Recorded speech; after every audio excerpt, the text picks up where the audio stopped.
Non, après l'attaque japonaise surprise de Pearl Harbor. Dans la jungle birmane, un détachement secret de soldats américains et de combattants indigènes engage l'armée nippone. Objectif, récolter des renseignements et créer la confusion derrière les lignes ennemies. Cette unité spéciale est le détachement 101 de l'OSS, le bureau des services stratégiques américains. À sa tête, le commandant Karl Eifler, qui tout au long de la Deuxième Guerre mondiale développera jusqu'à la perfection les techniques de la guerre d'embuscade. Une petite armée de saboteurs et d'espions qui jouera un rôle déterminant dans la stratégie des Alliés en Asie.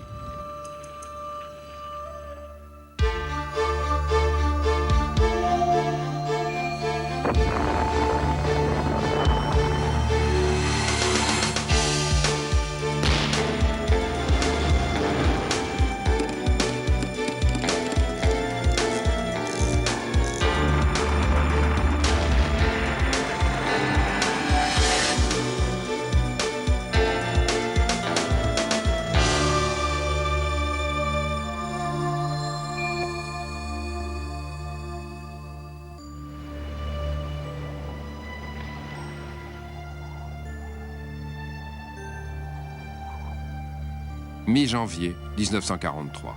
Comme tout le reste du sud-est asiatique, la Birmanie est aux mains des Japonais.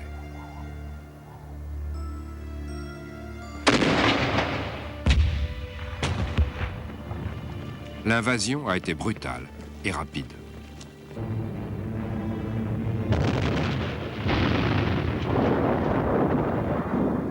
Rangoon a été la première à tomber, puis Mandalay, que les Japonais ont abandonné en flammes.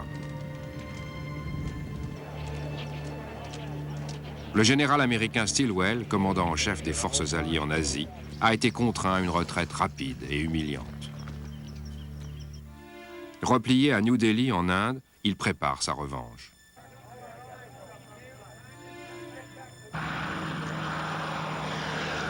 Une attaque frontale des forces japonaises n'est pas envisageable. C'est donc un bataillon de soldats d'élite, entraîné par l'OSS, qui ira infiltrer les territoires aux mains des Japonais.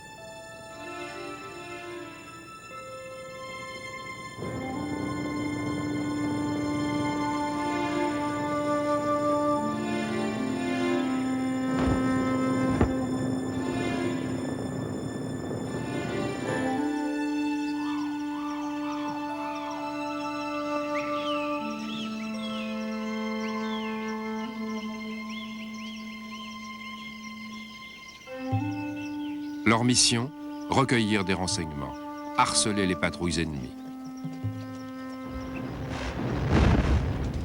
saboter leur position stratégique.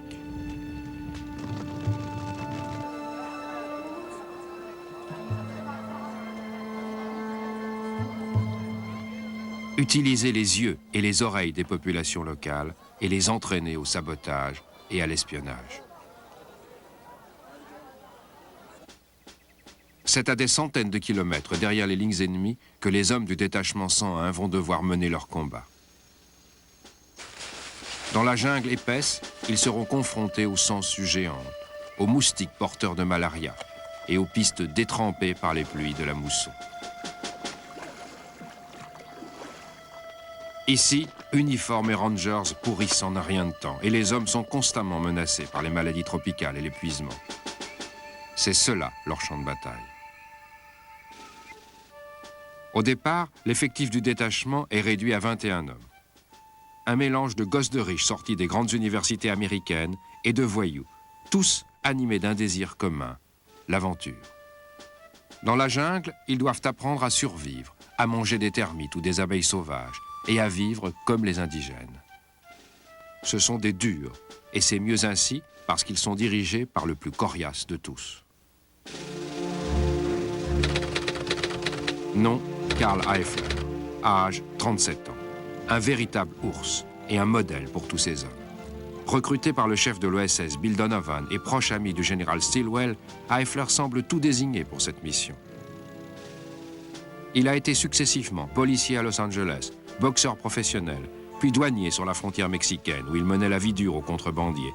Il est capable d'éteindre une cigarette à 25 mètres et se bat avec les ours pour le plaisir. Au cours d'une réunion secrète, Eifler définit le rôle du détachement 101. Our job is to sabotage Jap transport. We secure intelligence of Japanese supply lines and Japanese dumps. We land agents by parachute and supply them by parachute. We live with the natives, gather intelligence, and radio it out. Ce qu'il faut d'abord à Eifler, c'est des hommes recrutés sur place, des Birmans.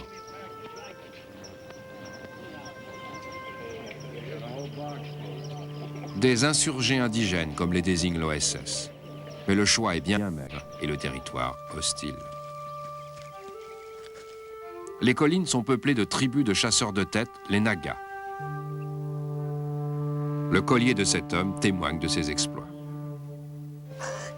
Leurs voisins sont les Kachin, petits hommes maigres et nerveux, mais aussi terribles guerriers et rois de la jungle. Ils vouent une haine féroce aux Japonais qui ont envahi leur territoire. C'est donc avec enthousiasme qu'ils se joignent au détachement 101 et commencent l'entraînement.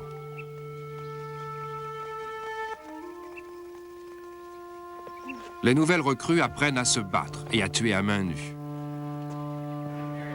à se servir d'une radio, à manier l'explosif, à sauter en parachute. Quant à l'art de tuer, ils le maîtrisent déjà. Leur connaissance de la jungle et leur endurance ne tardera pas à être mise à l'épreuve. Le détachement 101 doit jouer un rôle essentiel dans la stratégie du général Stilwell. Ce dernier pense, avec les Alliés, que la Chine est la seule à pouvoir garantir la victoire en Asie. Il veut donc construire une route à travers la Birmanie pour ravitailler l'armée chinoise.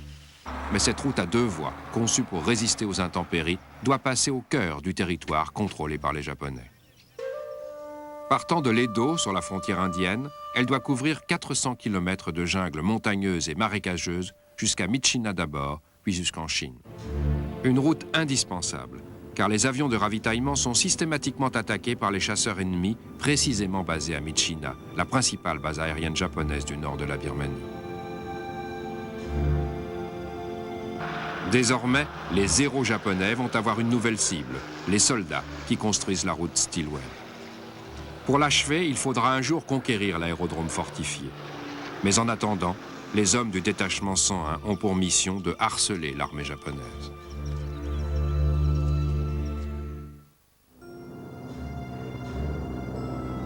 Printemps 1943. Les Japonais règnent toujours en maître dans le ciel de Birmanie.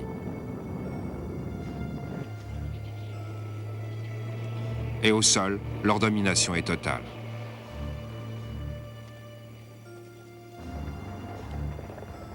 Mais la force de leur armée dépend d'un ravitaillement continu. Première mission du détachement 101 donc, en saboter les grands axes.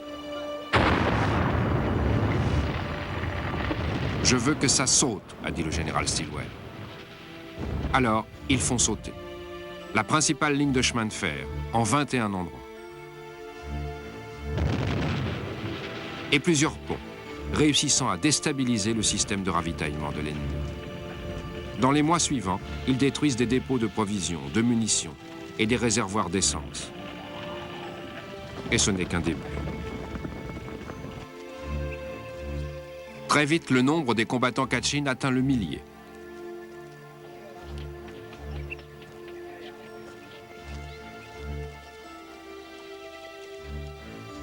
Les opérations prennent de l'envergure. Des pistes d'atterrissage surgissent au beau milieu de la jungle. Eifler demande et obtient des avions spéciaux. On les appelle les papillons de Birmanie, conçus pour décollage et atterrissage court.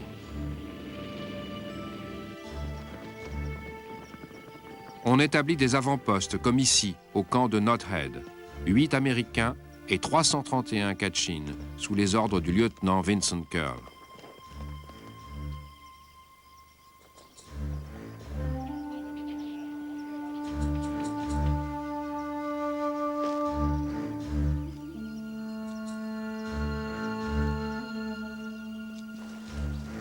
Opérant à partir de Knothead et de 3 autres camps, le détachement 101 devient les yeux et les oreilles de la 10e armée américaine. Les patrouilles de reconnaissance rôdent dans la jungle et sillonnent le ciel, fournissant des renseignements sur les campements ennemis. Voici un film d'époque, pris d'un avion de reconnaissance au moment où il repère une piste d'aviation japonaise. Les cibles sont signalées par radio.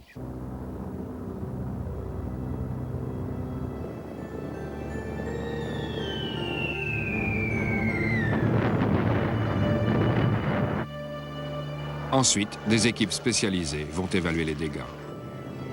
Les résultats sont impressionnants. Le détachement 101 fournit à la 10e armée 75% de ses renseignements. Il pratique également l'intoxication en semant des tracts en pleine jungle pour mobiliser les indigènes et tromper les Japonais.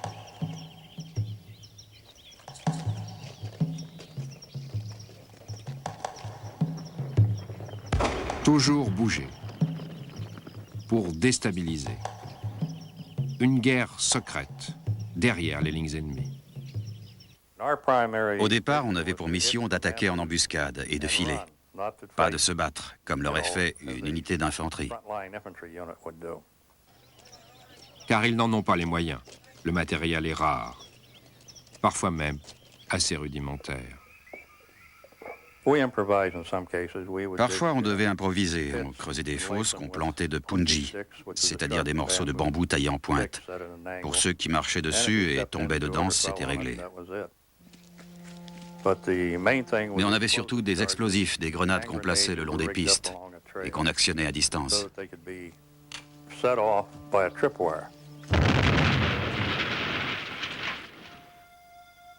Le détachement 101 utilise des radios spécialement conçues pour émettre dans la jungle. En particulier, la SSTR-1, à la fois puissante et compacte, destinée aux agents secrets et aux opérations clandestines, avec une portée de 1500 km. Les agents utilisaient aussi des machines pour coder les messages radio. En voici une, un convertisseur M209, utilisé par l'OSS en Birmanie. Le système d'encodage consiste à remplacer une lettre par une autre. Le texte s'imprime automatiquement sur une bande de papier par groupe de 5 lettres. L'appareil ne pèse que 3,5 kg.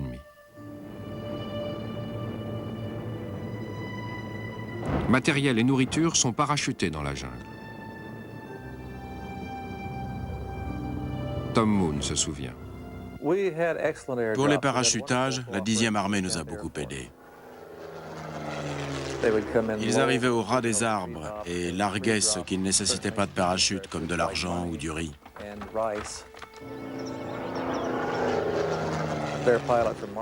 Ils avaient des pilotes formidables qui prenaient beaucoup de risques. On a merveilleusement collaboré avec l'armée de l'air. Avec Eifler aussi, les sorties sont risquées, comme le constatera le général Donovan en ce jour de décembre 1943, où l'avion dans lequel il a pris place frôle l'accident avant d'atterrir sur la piste de Knothead. Eifler racontera plus tard qu'il s'agissait en fait d'une mise en scène pour effrayer Donovan et obtenir de lui de meilleurs avions de reconnaissance. Succès assuré. Ce sera d'ailleurs la dernière aventure de Donovan en territoire ennemi, une aventure très dangereuse pour ce patron de l'OSS, mais indispensable. Car Donovan était venu vérifier l'état de santé de Eifler, gravement blessé à la tête alors qu'il livrait des explosifs à ses hommes en territoire japonais. Et à regret, il devra le renvoyer à Washington pour qu'il s'y fasse soigner. Eifler est remplacé par le lieutenant-colonel Ray Pierce, 29 ans, l'un des 21 hommes du détachement d'origine. Sous son commandement, les hommes viennent en aide aux ingénieurs militaires qui construisent la route.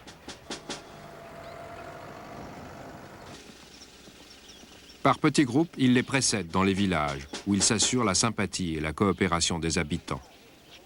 Il traque aussi les patrouilles ennemies et continue à saboter les routes conduisant à Myitkyina.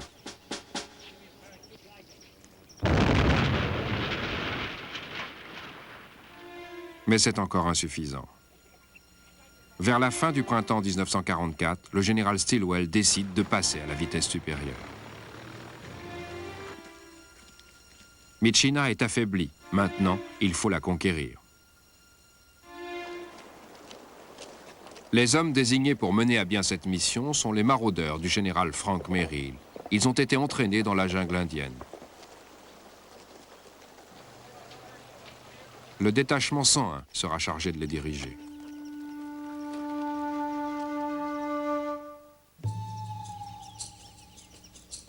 Pour ménager un effet de surprise et éviter de se faire repérer, les maraudeurs doivent parcourir 600 km sur des pistes secrètes à travers la jungle. Merrill est persuadé que cette épreuve aura pour effet de les aguerrir. En réalité, ce voyage éreintant ne fait que les affaiblir. Au bout de 150 km, la route Stilwell s'arrête. En 22 mois, la moitié seulement a été construite. À partir de là, les maraudeurs ont besoin des guides indigènes pour leur indiquer les pistes. Non content de connaître le pays et les pistes, les Kachin ont un sixième sens pour repérer les Japonais. Selon eux, une attaque directe contre Myitkyina est impossible, compte tenu des forces militaires japonaises concentrées dans la base. Le seul autre moyen est de passer par les monts Kumon, à 1800 mètres d'altitude.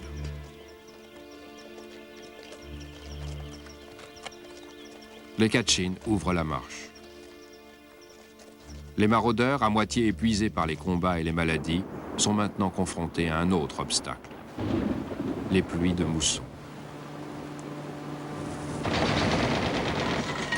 Tandis qu'ils gravissent péniblement la montagne, d'autres unités du détachement 101 lancent des actions de diversion au nord et à l'est.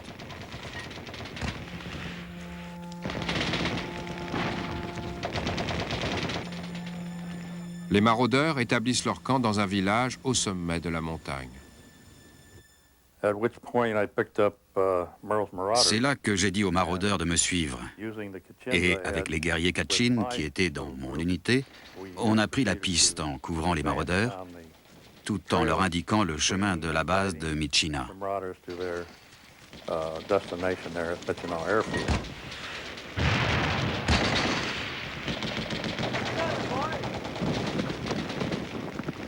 17 mai 1944. Les maraudeurs et les Kachin attaquent la base aérienne. La surprise est totale.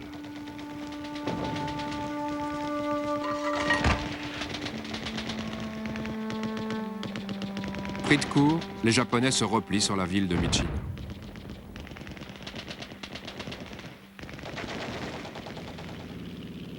Et la piste d'atterrissage, principal objectif de la campagne de Birmanie, est prise en 1 heure.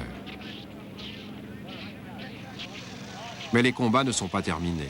Pour qu'elles puissent fonctionner, il faut aussi prendre la ville et empêcher les renforts japonais d'arriver jusque-là.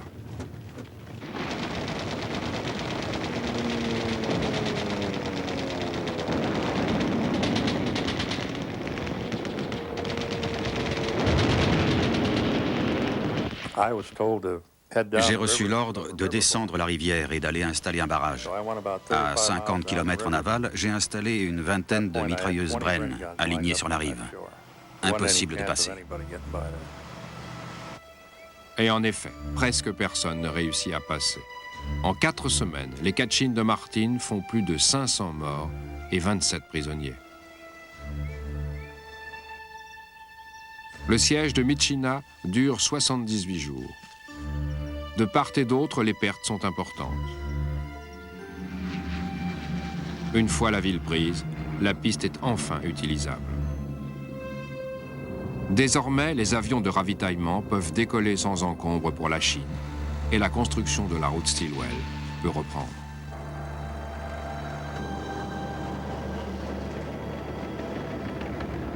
Six mois plus tard, le premier convoi, chargé des marchandises désespérément attendues, entre en Chine par la nouvelle route. Mission accomplie.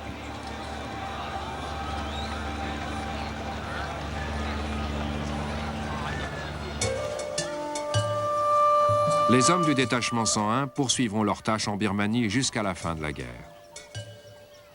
Et pour leur mérite, ils recevront une médaille spéciale au cours d'une cérémonie en présence d'une population indigène heureuse d'être enfin débarrassée de l'occupant japonais.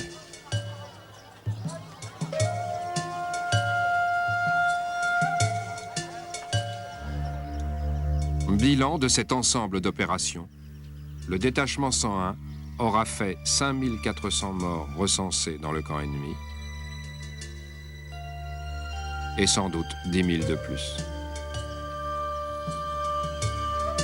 Par contre, seuls 15 Américains et 74 combattants Kachin manqueront à l'appel.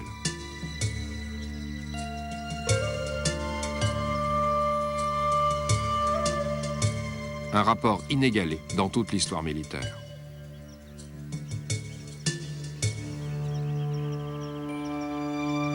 L'héritage du détachement OSS 101 perdure encore aujourd'hui. Ces hommes ont inventé une technique de guerre combinant espionnage, sabotage et embuscade. Autant de tactiques qui font désormais partie du bagage obligatoire de toutes les unités spéciales dans le monde entier. Non, après l'attaque japonaise surprise de Pearl Harbor. Dans la jungle birmane, un détachement secret de soldats américains et de combattants indigènes engage l'armée nippone. Objectif, récolter des renseignements et créer la confusion derrière les lignes ennemies. Cette unité spéciale est le détachement 101 de l'OSS, le bureau des services stratégiques américains. À sa tête, le commandant Karl Eifler, qui tout au long de la Deuxième Guerre mondiale développera jusqu'à la perfection les techniques de la guerre d'embuscade. Une petite armée de saboteurs et d'espions qui jouera un rôle déterminant dans la stratégie des Alliés en Asie. Replié à New Delhi en Inde, il prépare sa revanche.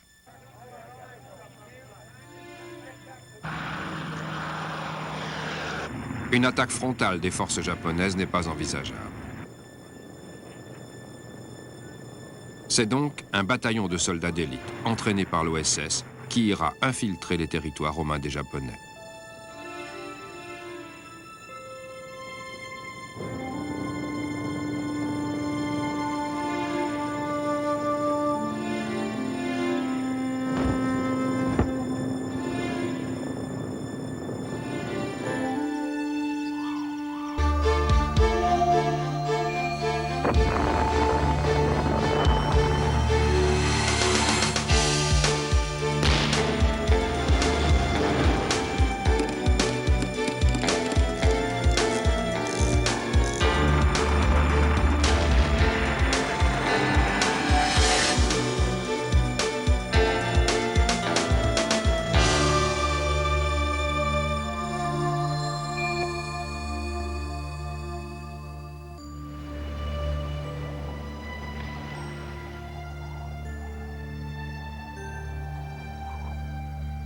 Mi-janvier 1943.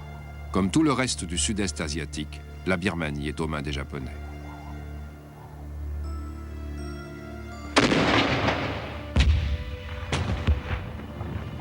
L'invasion a été brutale et rapide.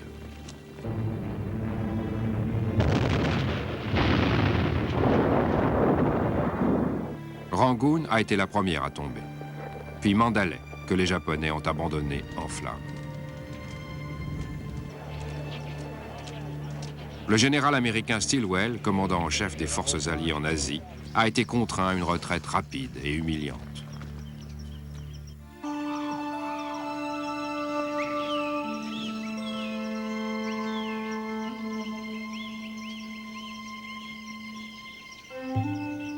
Leur mission, recueillir des renseignements, harceler les patrouilles ennemies, saboter leurs positions stratégiques.